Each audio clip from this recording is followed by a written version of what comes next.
Does it go back? Yeah. Okay. Sorry. All right, let's make this happen. I'm geeked up off coffee and nerves, so I don't know what you're gonna get. But hey, we're here. All right, I'm TC Caldwell. I use he, they pronouns. I am the Executive Director of the Knights and Orchids Society. We are a Black, trans-led, and queer organization. Um, we believe in building the power of TLGB people across the South by providing the spectrum of wellness, health and wellness services. And my presentation, I'm just hopping into it. I want you to take care of yourselves. One thing I do not do is sugarcoat the truth about what me and my community are going through. So transphobia, homophobia, racism, and harm, please practice self-care. If you have to leave, I'm not offended. Every day of my life, I deal with things that most people probably would not be able to handle, but we get through those things. So who am I? Again, I'm the Executive Director of TKO. I believe in narratives and storytelling. Also, TKO has been around. October will make 14 years. Yeah, thank you. I don't say I'm a founder, but I've been there from the beginning, from volunteering and everything. But once upon a time, before TC had a language, I was the sassiest being you could ever meet. I lived in rural Alabama. How many of y'all know where Opp is? Opp, Alabama. My Lord, bless you. I grew up around racism and poverty, and I came out as queer at 13, again at 17, and 3 days after my 18th birthday, that was my first suicide attempt. It felt like all the times after that, it was a Dear John letter to my mother's God. Most of my discrimination came in school. 43% of Black LGBT youth feel unsafe in a school setting, 50% of transgender and gender expansive youth. Verbally harassed. I was punished for being queer in school. They gave me in-school suspension and put me on academic probation. 78% of Black transgender and gender expansive youth experience at least one form of racism from other communities. Dr. Baker even said it, you know, we go into certain spaces, your color matters in this space, and then you go into another space, your identity matters in that. So we're in this intersection of like, where do I fit? A lot of people don't know, but there are 724,000 transgender people ages 13 to 17 in the US. 279,200 of those live in the South. We are here. So how do we reach Black queer youth and trans youth? Do we do it through art, storytelling, organizing, and workshops? And the answer is yes, all of these things. TKO created what we call the queer sex ed curriculum. And we started with consent cards and made sure that the art looked like the people we were trying to reach. Your audience and your representation matters. And this is an old card, but we allow the kids to come up with their own definition of what consent means, and not just sexually. What does it mean? May I put my hand on your back? May I come close to you? Things like that. We also created a comic book series called Slow Dance. The first one follows a trans-masculine romance at the height of COVID. I have a copy with me if anybody would like to see it.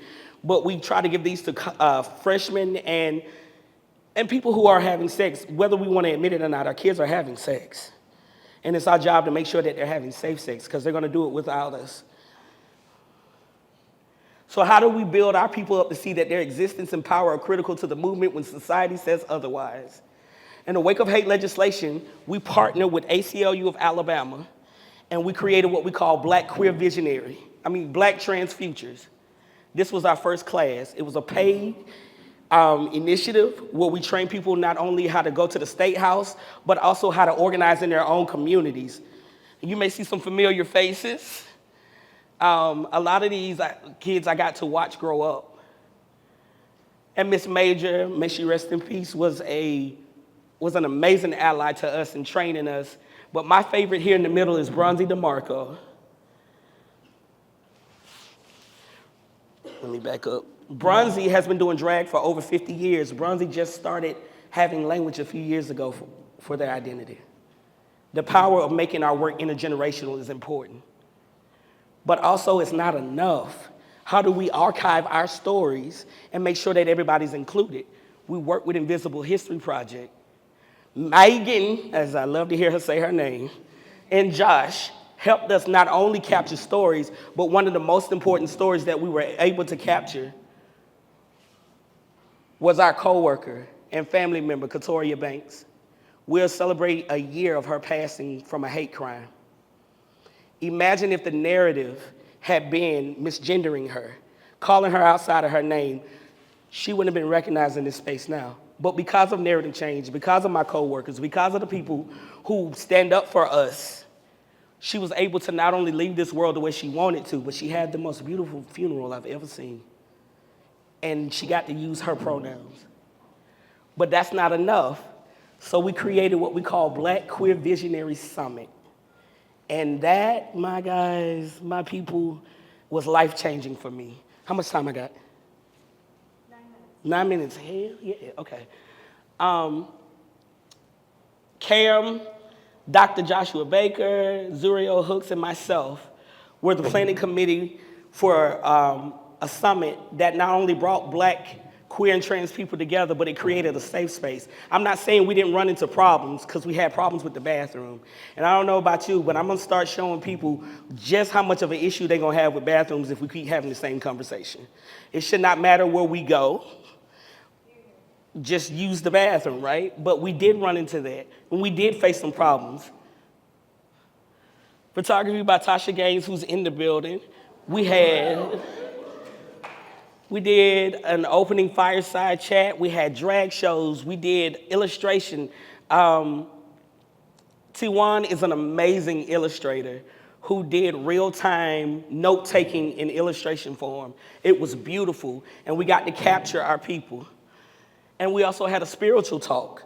A lot of people don't talk about how we're not able to have these safe spaces to talk about God and be queer and be trans and be Black. There were more people than this, but these are the beautiful attendees. I see a few familiar faces in here from earlier. And to say this, I have come to believe over and over again that what is most important to me must be spoken, made verbal, and shared, even at the risk of having it bruised or misunderstood. I came in here taking a chance, knowing that I may have been the only Black trans person here. But it has to be said, and it has to be shown, and we have to show up. Black people are not, we can no longer work in silos. And if you're not with us, you're against us, and it's just plain and simple. Every day I wake up with myself. I can't choose to be Black one day, trans the next day, and queer the next. Every day I wake up with my whole self. It is our duty to fight for our freedom. It is our duty to win. We must love each other and support each other. We have nothing to lose but our chains. My challenge to you today, quoting the great late Asada, is that look past your own privilege to know that sometimes your privilege can open doors for other people. Your work, your jobs, if your staff isn't reflective of the people you are trying to reach, what does that say? If your movement does not include all people, what does that say? Amen. So with that being said, please keep in touch. The importance of having more people like this in spaces like this. Once upon a time, I used to be the only one, because Black trans women were scared to come into these spaces. The life expectancy of a Black trans woman is 35. Imagine if we changed the narrative and showed them living and having joy. Imagine if we provided jobs. If they are able to find jobs, they make less than $10,000 a year. We have to start sharing these narratives and telling the truth, whether it makes you comfortable or uncomfortable. Because I don't know about you, freedom is personal, but liberation is collective. And I plan to be free, and I plan to be liberated. These are the sources, and yeah, if y'all need to get in touch with me, so please. Thank you.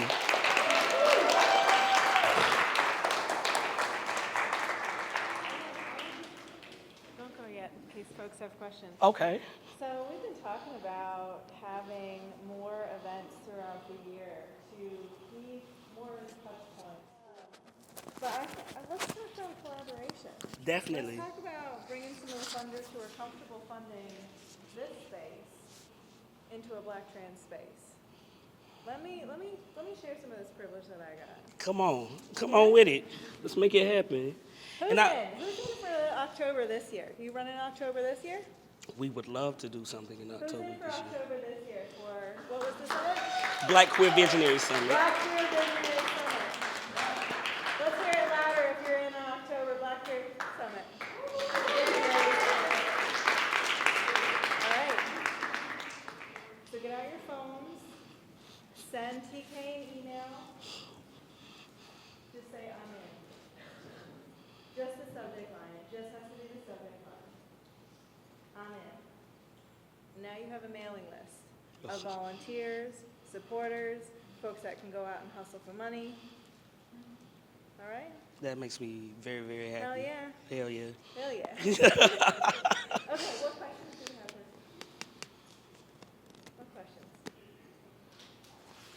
I also want to say I'm open to more uncomfortable questions because we have to get out of these silos. How many of y'all familiar with the Panther Party? Black Panther Party? They organize with everybody. Appalachians, the queer community, everybody. And liberation is not going to come until you all realize they don't want you either. Let's have a real conversation. Thank you.